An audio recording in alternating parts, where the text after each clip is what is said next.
Hello bachcho, let's read this question. The question says when AgNO3 is added to a solution of CuNS35Cl3, the precipitate of AgCl shows two ionized chloride ion. This means only two chlorine atoms satisfy primary valency and one secondary valency. One chlorine atom satisfies primary as well as secondary valency. Three chlorine atoms satisfy primary valency and three chlorine atoms satisfy secondary valency.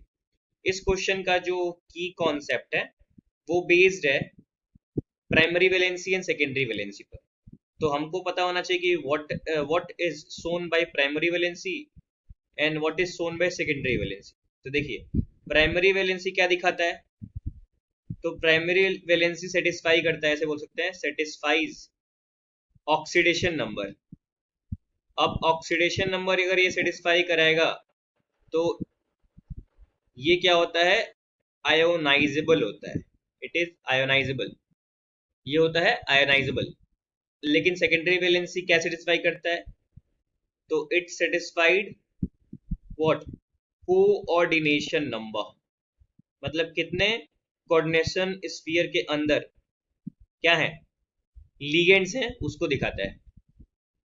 तो ये दिखाता है coordination number, that is ligands, number of ligands attached to central metal atom inside the coordination sphere, ये हो जाएगा।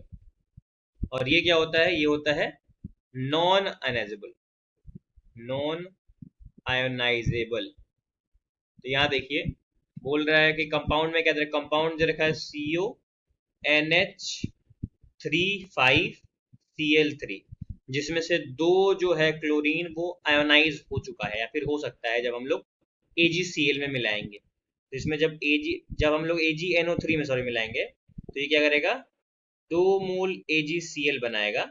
इसका मतलब दो यहाँ पे क्या है, क्लोरीन काउंटर आयन की तरह है। इसका मतलब कंपाउंड कैसा है, कंपाउंड है CONH3 का 5, एक Cl अंदर है और 2 Cl बाहर है। मतलब 2 Cl क्या कर रहा है, प्राइमरी वैलेंसी को सेटिस्फाई कर रहा है और एक Cl क्या कर रहा है, सेकेंडरी वैलेंसी को, 2 डिग्री वैलेंसी को सेटिस्फाई कर रहा है।